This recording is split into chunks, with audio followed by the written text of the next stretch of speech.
ሰላም ጤና ይስጥልኝ ክቡራንና ክቡራት የዩቲዩብ ቻናል ቤተሰቦች፣ ሶስት አጫጭር መረጃዎችን ወደ እናንተ አደርሳለሁ። እስከ ፍጻሜው አብራችሁ ቆዩ። በመጀመሪያም አርዕስተ ዜና።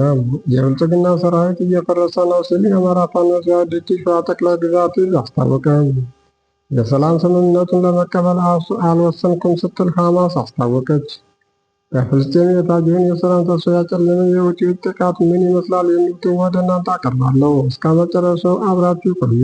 በመጀመሪያም የብልጽግና ሰራዊት እየፈረሰ ነው ሲል አማራ ፋኖ ድርጅት ሸዋ ጠቅላይ ግዛት ዕዝ ባወጣው መግለጫ አስታውቋል። መግለጫው በስመ ገናናው የበረራ ንጉሥ ስም የተሰየመው ጀግናው አፄ ዳዊት ክፍለ ጦር በየጊዜው ሸዋ ላይ የከተመውን የአብይ አህመድን የአየር ወለድ ቀይ ቦኔት ለባሽ ኮማንዶ ክፍለ ጦርን አይቀጡ ቅጣት እየቀጣ በርካታ የአገዛዙ የግል ወንበር አስጠባቂዎችን ከጥቅም ውጭ በማድረግ ወርቃማ ታሪኩን በደሙ እየጻፈ ሲሆን፣ ክፍለ ጦሩ በሚሰራው ጠንካራ የደህንነት ስራ የአገዛዙ ሰራዊት በየጊዜው እያፈረሰው ይገኛል ሲል የአማራ ፋኖ ድርጅት ሸዋ ጠቅላይ ግዛት ዕዝ አስታውቋል። መስከረም 1 ቀን 2018 ዓ.ም የስድስተኛ ማዕከላዊ ዕዝ አካል የሆነው ከሸዋ ጠቅላይ ግዛት መራቤቴ አውራጃ ከደራ ጉንደ መስቀል ከተማ የተነሱት ከቆይታቸው የአገዛዙን አማራ ጠልነት በሚገባ የተረዱት የ15ኛ ክፍለ ጦር 5ኛ ሬጅመንት አባል የሆኑት አንድ የ10 አለቃ ማዕረግ ባለቤትና 3 የመሰረታዊ ወታደር አባላት፣ አንድ ዘመናዊ ስናይፐርን ጨምሮ ከነሙሉ ትጥቃቸው የአማራ ፋኖ ድርጅት ሸዋ ጠቅላይ ግዛት ዕዝ አፄ አምደ ጽዮን ኮር አካል የሆነውን ጀግናው አፄ ዳዊት ክፍለ ጦርን በሰላም ተቀላቅለዋል ብሏል። በየቀኑ ወደ ፋኖ የሚቀላቀሉትን የቀድሞ የመከላከያ ሰራዊት አባላት የአፄ አምደ ጽዮን ኮር የአፄ ዳዊት ክፍለ ጦር ከፍተኛ አመራሮች የክብር አቀባበል ሲያደርጉላቸው፣ ፋኖን የተቀላቀሉት የመከላከያ ሰራዊት አባላቱም 3 ክላሽንኮቭ እና አንድ ዘመናዊ ስናይፐር ከአዋቂ ተተኳሽ ጋር በመያዝ ፋኖን እየተቀላቀሉ ሲሆን፣ ለዚህም በርካታ ተጨባጭ ገፊ ምክንያቶችን አነስተዋል ብሏል። የአማራ ፋኖ ሸዋ ጠቅላይ ግዛት ዕዝ የአፄ አምደ ጽዮን ኮር ሚዲያና ኮሚኒኬሽን ክፍል ፋኖነትን ምርጫቸው አድርገው ጀግናው ሰራዊታችንን ለተቀላቀሉት የቀድሞ የመከላከያ አባላት ጋር ባደረገው የስልክ ቆይታ በሸዋ ጠቅላይ ግዛት ዕዝ በተለይ በደራ ጉንደ መስቀል ከተማና በአካባቢው ገጠራማ ቀበሌዎች የባለ ጊዜው የኦሮሞ የብልጽግና ወንጀል አራማጆች በተደራጀ መልኩ የአማራ ጠልነታቸውን በዓይን እንደተመለከቱ የአማራው አርሶ አደርን ሰብአዊ እየፈለጉ ከፍተኛ የገንዘብ ብዝበዛ እንደሚያደርጉ፣ በፍትህ ሰጪ ተቋማት አካባቢ የአማራው ተወላጅ በኦሮምኛ ቋንቋ ብቻ እንደሚዳኝና የአስተርጓሚ ተብሎ ከፍተኛ ገንዘብ እንደሚከፈል፣ በተለያዩ ምክንያቶች የአማራው ቤት ተመርጦ ሲፈርስ በዓይናቸው እየተመለከቱ እና በሰራዊቱም ውስጥ የአማራና የደቡብ ብሔር ተወላጆች ላይ ከፍተኛ መገለል እንደደረሰባቸው ተናግረዋል ሲልም አስታውቋል። የኮር ሚዲያና ኮሚኒኬሽን ክፍል በተለይ የ10 አለቃ ማዕረግ ባለቤት ለሆነው ለጊዜው ስሙ እንዳይጠቀስ ለጠየቀው የሰራዊት አባላት ፋኖን ለመቀላቀል ያበቃ ህጋዊ ምክንያት ምንድን ነው ተብሎ በተጠየቀው መሰረት ከምንም በላይ ከፍተኛ ውስጥ የሚያሳመመኝ ሰሞኑን በደራ ጉንደ መስቀል ከተማ የደመራ በዓል ሲከበር በበዓሉ ላይ ቀይ፣ ቢጫ፣ አረንጓዴ ቀለም የያዙ በርካታ ወጣቶችና የኢትዮጵያ ሰንደቅ ዓላማ በቀሚስ መልክ አሰርተው የለበሱ እናትና እህቶች ለከፍተኛ እንግልት እንደተዳረጉ በማስታወስ፣ በተቃራኒው ደግሞ ከ3 ቀን ወዲህ የኢሬቻ በዓል እየደረሰ ነው በሚል ዜና ከዋዜማው ጀምሮ ምንነቱ ያልታወቀ ቀይ፣ ጥቁርና በነጭ ቀለም የተሰሩ ባንድ የበርካታ የባህል ልብሶች በከተማ ውጭ ያለምንም ከልካይ ስናይ እና የኦሮሚያ ክልል ፖሊሶች አትከልክሏቸው ማለታቸውን በዓይናችን ስናይ ታዲያ እኛስ የማንን እዚህስ ቁጭ ብለን የማንን ጎፈሬ ነው የምናበጥረው በሚል ቁጭት ተነሳስተን በስሜት ሳይሆን ከልባችን አስበንበት ራሳችንን እንድንጠይቅ አደረገን። ከዚያም ወሰን በመጨረሻም የአማራ የቁርጥ ቀን ልጅ የሆነውን የፋኖ ወንድሞቻችን በቀላሉ ተቀላቀልን ያለ ሲሆን፣ ጀግኖች ወንድሞቻችን ባደረጉልን ደማቅ አቀባበል እንደተደሰቱ አክሎ ለኮር ሚዲያና ኮሚኒኬሽን ክፍል የተሰማውን ደስታ አብራርቷል። በመጨረሻም በመከላከያ ተቋም ውስጥ የሆነን ስለ ፋኖ የሚነገር ሁሉ ውሸት መሆኑን በአካል አረጋግጠናል ያሉት የመከላከያ ሰራዊት አባላቱ የአገዛዙ ሰራዊት ሙሉ በሙሉ በሚባል ደረጃ እየፈረሰ መሆኑን በማንሳት ስለ ፋኖ የተነገራቸው የጉር ድንቡር መርዛማ ጭፍን ጥላቻ መሆኑን ተረድተው ቀሪ ለትግል ጓዶቻቸው ፋኖ እንዲቀላቀሉ ጥሪ አቅርበዋል ሲል አስታውቋል። ወደ ባህር ማዶ ዘገባዎች ሲሻገር የሰላም ስምምነቱን ለመቀበል አልወሰንኩም ስትል ሐማስ አስታወቀች። ሐማስ የትራምፕን የጋዛ ጦርነት ለማስቆም ያቀዱትን እቅድ ለመደገፍና ለመቀበል እንደሚያስቸግራት መነገሩ ተሰማ። የሐማስ ባለሥልጣናት በፕሬዝዳንት ዶናልድ ትራምፕ የጋዛ የሰላም እቅድ ላይ ትጥቅ ማስፈታትን ጨምሮ አንቀጾችን ማሻሻያ ይፈልጋሉ ሲል የቡድኑ አመራር ቅርብ የሆነ የፍልስጤም ምንጭ ለኤኤፍፒ የዜና ወኪል ረቡዕ ዕለት ተናግሯል። የሐማስ ተደራዳሪዎች ማክሰኞ ዕለት ከቱርክ፣ ግብፅ እና ኳታር ባለሥልጣናት ጋር በዶሃ ውይይት ማድረጋቸውን የገለጹት ምንጩ ስማቸው እንዳይገለጽ በመጠየቅ ጉዳዩን አሳሳቢ በሆነ ጉዳዮች ላይ ለመወያየትና በትራምፕ ሀሳብ ለመስማማት ወይም በገሃነም ለመክፈት ቡድኑ ምላሽ ለመስጠት 2 ወይም 3 ቀናት ያስፈልገዋልም ብሏል። በእስራኤል የሚደገፈውና ከተለያዩ የአረብ ሀገራትና ሌሎች ሀገራት አድናቆትን ያገኘው የትራምፕ እቅድ የተኩስ አቁም በሐማስ ታጋቾች በ72 ሰዓታት ውስጥ እንዲፈቱ ድርጅቱ ትጥቅ ማስፈታትና እስራኤል ቀስ በቀስ ከጋዛ መውጣትን ይጠይቃልም ተብሏል።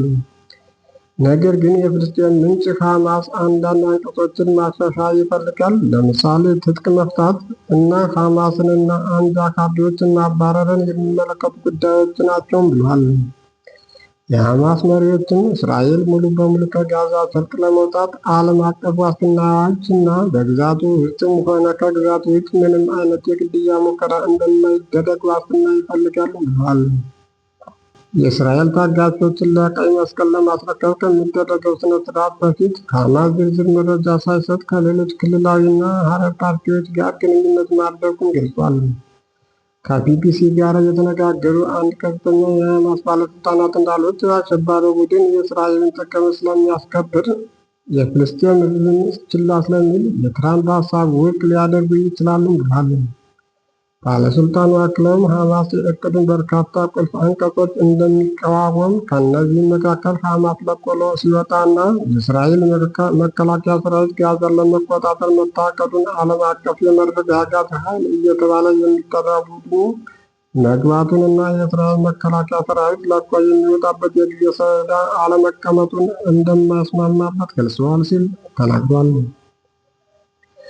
ድርድሩን የሚያውቅ ሌላ ምንጭ ለኤኤፍፒ እንደተናገረው ሐማስ ቡድኑ በትራምፕ እቅድ መከፋፈልን ተናግሯል።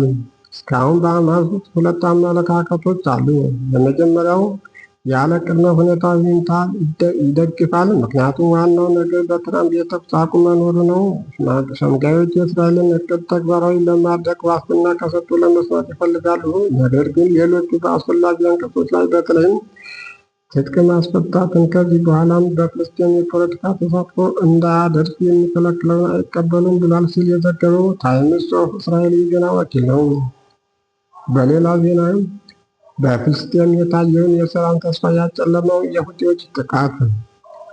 የዓለም መሪዎች ላለፉት 2 ዓመታት በሰው ደም ቀንና ሌሊት እየጨቀየች ቦምብ፣ ሚሳይል እየተዘራባት ፍርስራሽ እየተከመረ ከሰዎች መኖሪያነት ወደ ሰው አካል መንጨርጨሪያነት እየተቀየረች የምትገኘው ጋዛን ወደ ሰላም ለመመለስ ጥረት ላይ በሚገኙበት ወቅት ለጋዛውያን ጠበቃ ነኝ የሚለው የየመን ሁቲ ለፍልስጤማውያን አጋርነትን ለማሳየት በሚል በኤደን ባህረ ሰላጤ የኔዘርላንድ ባንዲራ የምታውለበልብ የጭነት መርከብ ላይ ጥቃት ማድረሱ ተሰምቷል።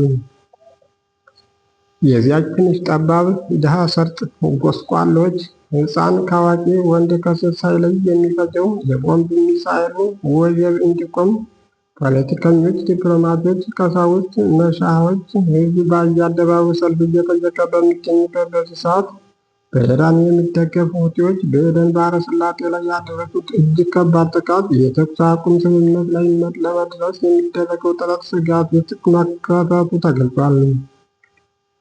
ለፍልስጤማውያን አጋርነታቸውን በመግለጽ በሚል ከ100 በላይ በሆኑ መርከቦችና በእስራኤል ላይ የሚሳይልና ሰው አልባ አውሮፕላኖችን ጥቃት የፈጸሙት የየመን ታጣቂ ሁቲዎች መርከቧ ላይ ጥቃት መሰንዘራቸውን፣ በእሳት እንድትቃጠል ማድረጋቸውን፣ በኤደን ባህረ ሰላጤ ላይ ለደረሰው ጥቃትን ኃላፊነትን የሚወስዱ ረቡዕ ዕለት አሳውቀዋል ተብሏል።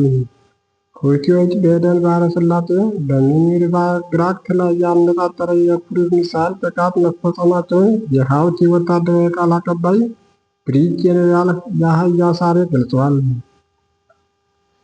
ሳሬ የመርከቧን ባለቤቶች የተያዘችውን የፍልስጤም ወደቦች የመግባት እገዳን ጥሰዋል ሲል ቢከስም ከጥቃቱ በፊት የዩኤስ የባህር ኃይል የሚቆጣጠረው የጋራ የባህር መረጃ ማዕከል ሚኒር ባግራክት ከእስራኤል ጋር ምንም ግንኙነት እንደሌላት ለቡድኑ ተናግሯል ብሏል።